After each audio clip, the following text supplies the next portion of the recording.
ಇನ್ನುಳಿದ ಸುದ್ದಿಗಳನ್ನು ಬನ್ನಿ ಕ್ವಿಕ್ ಆಗಿ ನೋಡೋಣ. 40 ಕಿಲೋಮೀಟರ್ ದೂರ ಬರಿಗಾಲಲ್ಲೇ ಪವಿತ್ರ ಕಪಿಲಾ ಜಲ ಹೊತ್ತು ತಂದು ಶಿವರಾತ್ರಿ ಆಚರಿಸಲಾಯಿತು. ಬಿರು ಬಿಸಿಲಿನಲ್ಲಿ ಬರಿಗಾಲಲ್ಲೇ ತೆರಳಿ ಪವಿತ್ರ ಜಲವನ್ನ ಹೊತ್ತು ತಂದರು. ಚಾಮರಾಜನಗರ ತಾಲೂಕು ಹೆಗ್ಗೋಟಾರ ಗ್ರಾಮದಲ್ಲಿ ವಿಶಿಷ್ಟ ರೀತಿಯಲ್ಲಿ ಶಿವರಾತ್ರಿಯನ್ನ ಆಚರಣೆ ಮಾಡಲಾಯಿತು. ನೆತ್ತಿ ಸುಡೋ ಬಿಸಿಲು ಬೆಂಕಿಯಂತೆ ಕಾದ ನೆಲದಲ್ಲಿ ಕಾಲ್ನಡಿಗೆಯಲ್ಲಿ 40 ಕಿಲೋಮೀಟರ್ ಕ್ರಮಿಸಿ ಕಪಿಲಾ ನದಿಯಲ್ಲಿ ಸ್ನಾನ ಮಾಡಿ ಮಡಿಯುಟ್ಟು ಕಪಿಲಾ ಜಲವನ್ನ ತಂದು ಸಿದ್ದರಾಮೇಶ್ವರನಿಗೆ ಜಲಾಭಿಷೇಕ ಮಾಡಿದರು. ಶಿವರಾತ್ರಿ ಹಬ್ಬದ ಹಿನ್ನೆಲೆ ಸದ್ಭವನ ಮಲೆಬೆನ್ನೂರಿನಲ್ಲಿ ಶೋಭಾಯಾತ್ರೆ ನಡೆಸಲಾಯಿತು. ಈಶ್ವರಿ ವಿಶ್ವವಿದ್ಯಾಲಯದ ವತಿಯಿಂದ ಬೃಹತ್ ಶೋಭಾಯಾತ್ರೆ ಹಮ್ಮಿಕೊಂಡಿದ್ರು. ದಾವಣಗೆರೆ ಜಿಲ್ಲೆಯ ಹರಿಹರದ ಮಲೆಬೆನ್ನೂರು ಸೇರಿದಂತೆ ಸುತ್ತಮುತ್ತಲ 16 ಗ್ರಾಮಗಳಲ್ಲಿ 108 ಶಿವಲಿಂಗಗಳನ್ನು ಹೊತ್ತು ಸಂಚಾರ ಮಾಡಿದರು. ದೇವಾಲಯಗಳ ನಗರಿ ಉಡುಪಿಯಲ್ಲಿ ಶಿವರಾತ್ರಿ ಮಹೋತ್ಸವದ ಸಂಭ್ರಮ ಜೋರಾಗಿದೆ. ಉಡುಪಿಯ ರಥಬೀದಿಯಲ್ಲಿರೋ ಶ್ರೀ ಅನಂತೇಶ್ವರ ದೇವಸ್ಥಾನದಲ್ಲಿ ಸಾವಿರಾರು ಜನ ದೇವರ ದರ್ಶನವನ್ನ ಮಾಡಿದರು. ಉಡುಪಿ ಶ್ರೀ ಕೃಷ್ಣದೇವರ ರಥ ಬೀದಿಯಲ್ಲಿ 2 ಶಿವ ಸಾನ್ನಿಧ್ಯ ಇರುವುದು ಅತ್ಯಂತ ವಿಶೇಷ.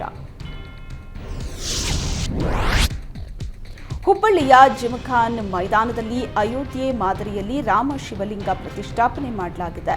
ಕೇಂದ್ರ ಸಚಿವ ಪ್ರಹ್ಲಾದ್ ಜೋಶಿ ಈ ರಾಮ ಶಿವಲಿಂಗದ ದರ್ಶನ ಪಡೆದು ವಿಶೇಷ ಪೂಜೆಯನ್ನ ಸಲ್ಲಿಸಿದರು.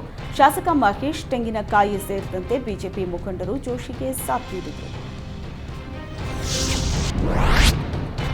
ಲಕ್ಷ್ಮೀ ಬಾರಮ್ಮ ಕಾವೇರಿ ಕನ್ನಡ ಮೀಡಿಯಂ ಸೀರಿಯಲ್ ಖ್ಯಾತಿಯ ನಟಿ ಲಕ್ಷ್ಮೀ ಸಿದ್ದಯ್ಯ ಮೇಲೆ ಗಂಭೀರ ಆರೋಪ ಕೇಳಿಬಂದಿತ್ತು.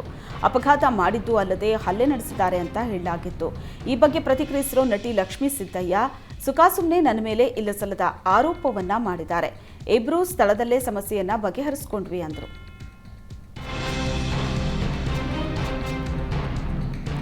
ಗ್ರಾಮದಲ್ಲಿ ಮದ್ಯ ಮಾರಾಟ ಬೇಡ ಅಂತ ಬೆಳಗಾವಿ ಜಿಲ್ಲೆಯ ಹಲ್ಯಾಳ ಗ್ರಾಮದ ಕೃಷ್ಣ ಸಕ್ಕರೆ ಕಾರ್ಖಾನೆ ವಸತಿ ಜನ ಪ್ರತಿಭಟನೆ ನಡೆಸಿದ್ದಾರೆ. ಶಾಸಕ ಲಕ್ಷ್ಮಣ್ ಸವದಿ ವಿರುದ್ಧ ಗ್ರಾಮದ ಮಹಿಳೆಯರು ಕಳೆದ 2 ದಿನಗಳಿಂದ ಅಹೋರಾತ್ರಿ ಧರಣಿ ನಡೆಸ್ತಾ ಇದ್ದಾರೆ.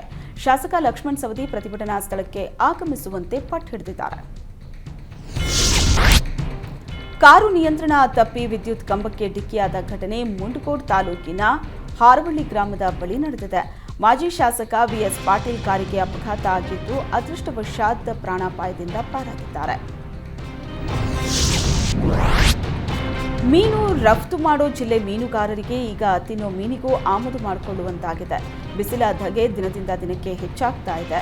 ಇದರ ಪರಿಣಾಮ ಮೀನುಗಳು ವಲಸೆ ಶುರು ಮಾಡಿದೆ. ಕರ್ನಾಟಕ ಕರಾವಳಿಯ ಬಂದರುಗಳಲ್ಲಿ ಮೀನುಗಾರಿಕೆಗೆ ತೆರಳದ ಬೋಟ್ಗಳು ಲಂಗರು ಹಾಕಿ ಕೂತಿವೆ. ಮೀನು ಖಾದ್ಯ ಪ್ರಿಯರು ದುಪ್ಪಟ್ಟು ದರ ಕೊಟ್ಟು ಮೀನು ತಿನ್ನುವಂತಾಗಿದೆ.